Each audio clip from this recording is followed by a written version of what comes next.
तो America Iran के बीच जारी युद्ध आखिरकार शांति समझौते तक पहुंच गया, लेकिन इस बीच रूस और यूक्रेन जंग की आग पहले से ज्यादा भड़कने लगी है।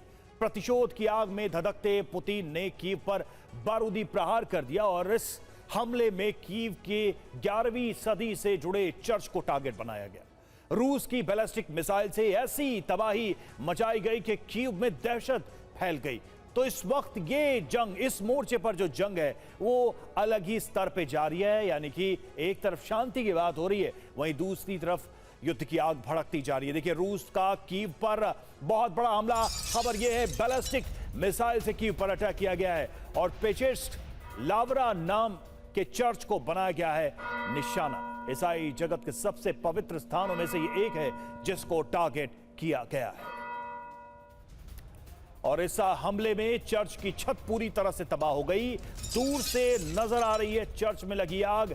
11वीं सदी में बना था ये पेचेस्क लावरा चर्च, जिसको निशाना बना गया। ये देखिए तस्वीरें, किस तरह से काफी दूर से ही आग की लपटे, धुएं का गुबार दिखता नजर आ रहा है। चर्च की छत को भारी नुकसान हुआ है। 11वीं सदी में बना था यह चर्च जो निशाना बना है रूस का।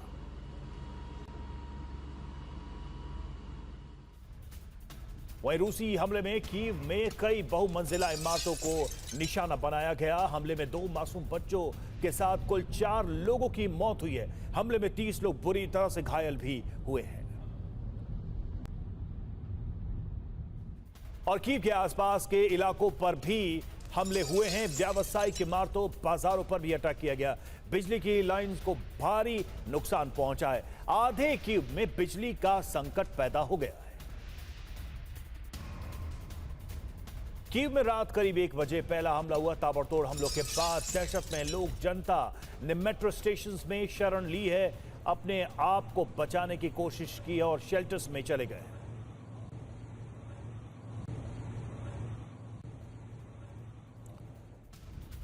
तो कीव में भीषण तबाही का एक और वीडियो सामने आया है। रिहायशी इलाकों में तबाही का मंजर देखने को मिला। इमारतों से उठता आग और धुएं का गुबार। तो देखिए कीव पर कैसे पुतिन ने आग बरसाई है। एक तरफ चर्च, वहीं दूसरी तरफ ये रिहायशी इलाके, रेजिडेंशियल एरियाज को भी टारगेट किया गया है। रूस के द्वारा लगातार ये हमले किए गए हैं और जिसमें भयानक तबाही हुई। 4 लोगों की मौत की अभी तक सूचना मिल रही है, जिसमें 2 बच्चे भी शामिल हैं। और अब आपको इस हमले से जुड़ी पूरी जानकारी देते हैं। जी हां, पुतिन का क्रोध, कीव का चर्च ध्वस्त टारगेट क्या था? तो पेचेस्क लावरा चर्च जिसकी हम बात कर रहे हैं और इसको निशाना बनाया गया। इसमें बैलिस्टिक मिसाइल और शाही ड्रोन का इस्तेमाल किया गया। इसके जरिए ये हमले किए गए। नुकसान क्या हुआ? चर्च की छत पर आग लग गई। बड़े पैमाने पर तबाही की खबर सामने आ रही है, जिसकी तस्वीरें भी हम आपको दिखा रहे हैं। और टीवी 9 की जानकारी क्या है? द्वितीय विश्व युद्ध के बाद पहली बार यह हमला हुआ। इस तरह का अटैक किया गया है। 11वीं शताब्दी का यूनेस्को वर्ल्ड हेरिटेज स्थल था ये, जिसको टारगेट किया गया। यूक्रेन की राष्ट्रीय पहचान से जुड़ा है ये चर्च। यूक्रेन का मनोबल तोड़ना चाहते हैं पुतिन और इसी वजह से इस तरह के भयानक हमले किए जा रहे हैं। और देखिए, अमेरिका रिसर्चर्स ने किया है बड़ा दावा। यूरोप में जीपीएस जैमिंग के पीछे रूस का हाथ। सभी मामलों में एक तरह के सिग्नल देखे गए हैं और हमलों के लिए रूस के अर्ली वार्निंग सिस्टम का प्रयोग किया गया इसमें, और इसके माध्यम से ही जैमिंग का ये काम किया गया है। इसको लेकर रूस के ऊपर आरोप। रूस ने पहली बार खुलकर स्वीकार किया है कि वो सैटेलाइट आधारित ड्रोन कंट्रोल सिस्टम विकसित कर रहा है, यानी ऐसा नेटवर्क जहां युद्ध के मैदान में उड़ रहे ड्रोन सीधे अंतरिक्ष में मौजूद सैटेलाइट से जुड़े होंगे। रूस के राष्ट्रपति व्लादिमीर पुतिन ने खुद इस प्रोजेक्ट का जिक्र किया। दावा किया है कि रूस की नई लो अर्थ ऑर्बिट सैटेलाइट प्रणाली दुनिया के किसी भी हिस्से में ड्रोन को डेटा और कमांड पहुंचा सकेगी। यूक्रेन की सबसे बड़ी ताकत है रूसी ड्रोन के रेडियो सिग्नल को जाम करना, इलेक्ट्रॉनिक वॉरफेयर से उनका रास्ता भटकाना या कंट्रोल लिंक तोड़ देना। लेकिन अगर ड्रोन का कंट्रोल सीधे अंतरिक्ष में मौजूद सैटेलाइट से आने लगे तो यूक्रेन की तकनीक रूसी ड्रोन को नहीं रोक पाएगी। गेम चेंजर इसलिए क्योंकि अब ड्रोन हमला अंतरिक्ष से कंट्रोल होगा। रूसी ड्रोन सैटेलाइट से जुड़े होंगे। इससे बहुत लंबी दूरी तक उड़ान भरने वाले ड्रोन पर भी पूरा कंट्रोल संभव हो सकेगा। ऐसा करने से ड्रोन सिग्नल्स को जाम करना बहुत मुश्किल हो जाए। और अमेरिकी राष्ट्रपति ट्रंप ने पुतिन से की बात, जहां यूक्रेन युद्ध खत्म करना भी जरूरी, ये ट्रंप ने कहा। ट्रंप ने पुतिन के बाद ज़ेलेंस्की से भी बात की। यूरोपीय देश कीव के साथ समाधान की तैयारी, ईरान के साथ समझौते को लेकर दी है जानकारी। वहीं रूस के खिलाफ ब्रिटेन का बड़ा एक्शन, जहां रूसी शैडो फ्लीट का टैंकर जब्त किया गया है। अटलांटिक महासागर में टकराव बढ़ा, यूके के एक्शन पर रूस की चेतावनी। अब टैंकर्स में बम लगाए जाएंगे, ये रूस ने कहा है। इधर यूक्रेन के हमले से रूस को बड़ा झटका, ब्लैक सी फ्लीट को शिफ्ट करेगा रूस। फ्लीट हेडक्वार्टर पर हमले के बाद फैसला, सेवास्तोपोल से नोवरोसिस्क शिफ्टिंग की जाएगी।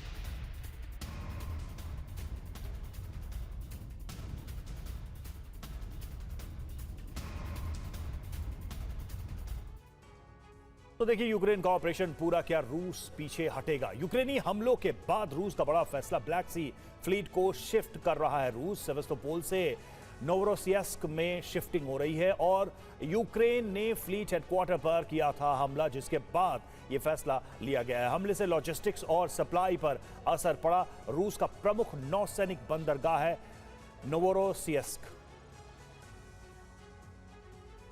आगे बढ़ेंगे और अब बात अमेरिका ईरान करार की। तो दुनिया की आज की सबसे बड़ी खबर, अमेरिका और ईरान में शांति समझौता। लेकिन अब ज्यादा चर्चा इस बात की हो रही कि क्या ईरान के यूरेनियम पर डोनाल्ड ट्रंप की हार हो गई है। जिस यूरेनियम संवर्धन को रोकने के लिए अमेरिका ने ईरान पर हमला किया था, पूरी दुनिया के सामने दावा किया था ईरान को एटम बम नहीं बनाने देंगे। जब समझौता हुआ तो ट्रंप ने उसी यूरेनियम के सामने सरेंडर कर दिया। इसलिए अब यह सवाल उठ रहे हैं कि क्या ये अमेरिका की हार और ईरान की जीत है। देखिए, अमेरिका से करार में ईरान की सबसे बड़ी जीत हुई है। ईरान में यूरेनियम का संवर्धन जारी रहेगा। ईरान में लो लेवल एनरिचमेंट जारी रहेगा। 3.67%, 3.67% यूरेनियम संवर्धन करता रहेगा ईरान। ट्रंप ने दावा किया था कि एनरिचमेंट नहीं करने देंगे, लेकिन अब समझौते के तहत जो बात सामने आ रही है उसमें यह कहा जा रहा है कि ईरान एनरिचमेंट को जारी रखेगा। और देखिए, अमेरिका ईरान में करार, ट्रंप की हार। खबर क्या है, सबसे पहले ये देखते हैं। एमओयू के बावजूद यूरेनियम संवर्धन करेगा ईरान। दूसरी बात यह कि ईरान को कम स्तर पर यूरेनियम संवर्धन की मंजूरी रहेगी। इसका मतलब क्या है, इसके अर्थ क्या है? ईरान के पास ही रहेगा संवर्धित यूरेनियम। अमेरिका को ईरान यूरेनियम सौंपेगा नहीं और यूरेनियम संवर्धन की मंजूरी, ये ईरान की जीत है एक तरीके से। यूरेनियम संवर्धन रोकने में ट्रंप नाकामयाब रहे। टीवी 9 की जानकारी क्या कहती है? ईरान से ओबामा की संधि को ट्रंप ने तोड़ा था। ओबामा की संधि में 3.67% संवर्धन की अनुमति थी। संवर्धन पूरी तरह से रोकने के लिए ओबामा संधि तोड़ी गई और 3.67% संवर्धन ऊर्जा और मेडिकल के काम में आता है, जिसको जारी रखने की अनुमति दी गई थी। ईरान ऊर्जा मेडिकल के लिए करता है संवर्धन और इसका दावा भी करता रहा है। संवर्धन जारी रहना ईरान की बड़ी कूटनीतिक जीत है, जिसको हमेशा से ईरान कहता भी रहा है। जिसके मुताबिक ईरान के खिलाफ तत्काल युद्ध विराम किया जाएगा। लेबनान के साथ साथ सभी मोर्चों पर युद्ध खत्म होगा। नाकाबंदी और सैन्य वापसी जल्द होगी। 30 दिनों में हॉर्मुज़ स्ट्रेट पूरी तरह खोला जाएगा। यूएस तेल बिक्री पर लगे प्रतिबंध खत्म किए जाएंगे। 60 दिनों के अंदर परमाणु समस्या पर समझौता होगा।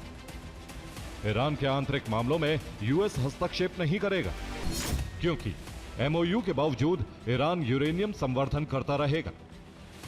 ईरान को कम स्तर पर यूरेनियम संवर्धन की मंजूरी दी गई है, मतलब ईरान के पास ही संवर्धित यूरेनियम रहेगा। अमेरिका को ईरान यूरेनियम नहीं सौंपेगा। यूरेनियम संवर्धन रोकने में ट्रंप नाकामयाब साबित हुए।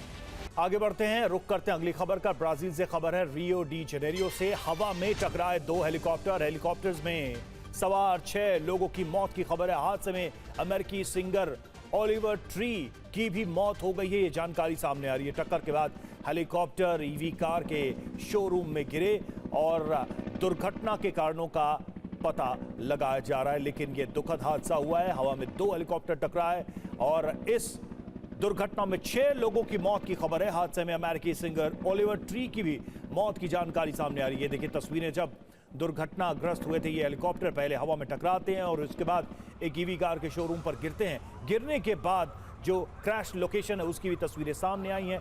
6 लोगों की मौत की खबर है। आगे बढ़ते हैं, इधर पाकिस्तानी एयरफोर्स का ट्रेनी विमान क्रैश हुआ है। खैबर के मर्दान में यह ट्रेनी विमान क्रैश हुआ है। सड़क पर क्रैश हुआ विमान, जिसका वीडियो भी सामने आया। हादसे में दोनों पायलट्स की मौत की खबर है। 3 लोग घायल बताए जा रहे हैं। पाकिस्तानी एयरफोर्स ने जांच के आदेश दिए हैं।